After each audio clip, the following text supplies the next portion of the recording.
మాల్దీవులు 26 పగడపు దిబ్బలతో మొత్తం 1196 దీవులు ఉన్నాయి. గతేడాది నవంబర్లో మాల్దీవుల్లో ఎన్నికలు జరిగాయి.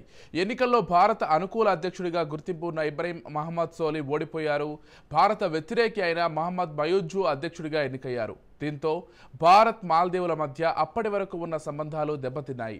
చైనాతో సంబంధాలు పెట్టుకున్న మయూజు మనతో వ్యాపార సంబంధాలు దెబ్బతీసుకున్నాడు. మయూజు కేబినెట్లోని మంత్రులు మన ప్రధాని నరేంద్ర మోదీపై నేరుగా విమర్శలు చేశారు. దీంతో ఇరు దేశాల మధ్య ఉద్రిక్తతలను పెంచింది. తర్వాత క్షమాపణ చెప్పిన అప్పటికే మోదీ మాల్దీవులను దెబ్బ కొట్టేందుకు వ్యూహరచన చేశారు. మాల్దీవుల టూరిజంలో మెజార్టీ వాటా మన దేశం నుంచే ఉంది. మన టూరిస్టులు తగ్గిపోవడంతో మాల్దీవులకు ఆర్థిక కష్టాలు మొదలయ్యాయి.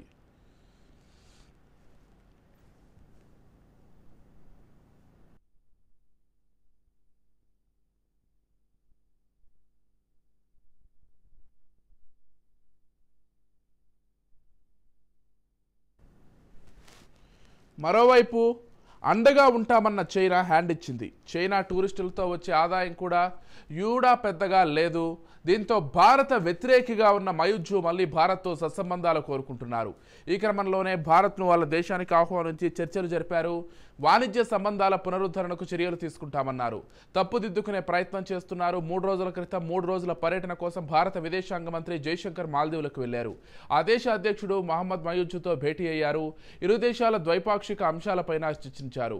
2023 జనవరిలో చివరిసారిగా జైశంకర్ మాల్దీవులకు వెళ్లారు.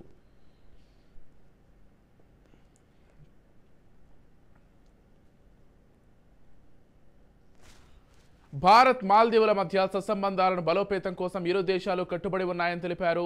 తమ మిత్ర దేశాలకు భారత్ అండగా ఉంటుందని తెలిపారు. అవసరమైన సహాయం అందిస్తుందని పేర్కొన్నారు. మాల్దీవులలో కమ్యూనిటీ సాధికారత కోసం భారతదేశం నిబద్ధతతో మరో మైలురాయి అని మూసా జమీర్ అన్నారు.